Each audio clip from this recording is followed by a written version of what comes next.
Now still Loris Baz, if he's on it, can chase that gap down just a little bit before Mike gets up to speed. Here's what happened at the start. Well, we all got away, and it was Yamaha in pole position, but they didn't stay in the lead for the first corner. The SRC Kawasaki got out there first of all, but Greg Black got a great start out in the lead and started to pull away, but behind him, people were sorting themselves out in these mixed conditions, and it was the number 77 of Gino Rea who was really starting to show his mettle in these terrible conditions. And then, well, we've been having rain from the start of the race, and the first of the fallers went down, and that's on the overbanding at the bottom of the main the pit lane straight, and the rain just started to get heavier and heavier, and more people were going down. Safety car came out. In fact, safety car came out twice, and the rain just got heavier and heavier and heavier until we had a red flag when the race was not stopped. They haven't stopped the race. What they did was they put the race on hold, and had lots of decisions overnight as to at what time we were going to start it. They eventually started at 6 o'clock here in France. That would be 5 o'clock in the UK, and immediately it was wet, but we were starting to dry, and you saw a lot of changes. This was quite recently the number 74 being one of the crashers at Senior Motorsport Racing. And the FCC TSR Honda out in front and pulling away and making a decent break in the mixed conditions, but the rain had held off, and so far the track is drying out very well indeed.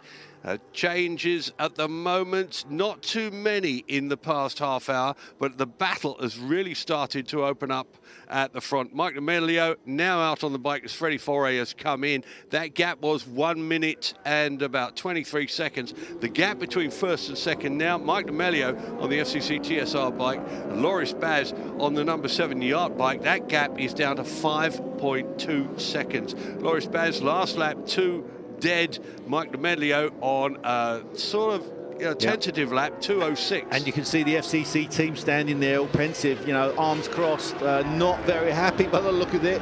Mike D'Amelio doing the best job as he possibly can. I mean, he's not fully up to speed yet, because remember, this is only his second lap, but Loris Baz, as you said, Clive, 2 minutes flat, 2 minutes 0.3, 5 seconds behind. He will be able to see Mike D'Amelio very shortly, especially on the Mistral straight, and he can. You can just see there. He is. Loris Baz is hunting down Mike D'Amelio on the FCC Honda. I can't see Mike D'Amelio let him get away that much. Hopefully, well, that's going to be the plan. Well, Mike D'Amelio will have to go 4 seconds per lap faster to keep up with Loris Baz. Loris Baz pushing really, really hard. Last lap round again. Let's have a look at their lap times going across the start-finish line.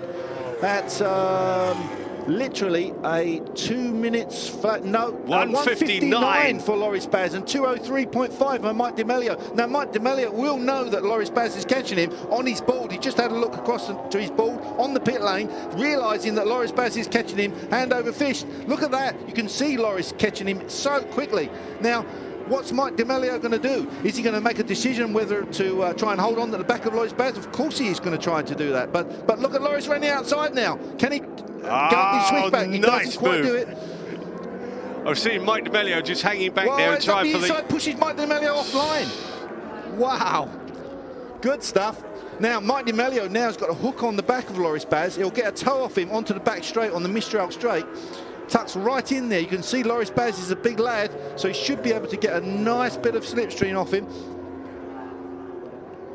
Mike D'Amelio last lap dropped his lap time by 3 seconds, but he's got to do that by another 3 seconds for this lap to stay with Loris Baz. It looks like he can stay with him on the straight. Here's the replay going up just before on the right-hand corner before the Mistral straight. Just lines him up. You can see Loris Baz squaring him up there. Gets on the gas a little bit early.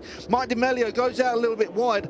Loris Baz sees his chance and just sits Mike D'Amelio up, pushes his way through. Thank you very much, mate. I'm off.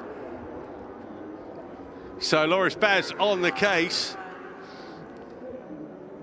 Mike's having a look at him. Now this is the replay. Let's see where they are when we come back to live. That's focus for you. Look at Loris. And he's opened that gap as well.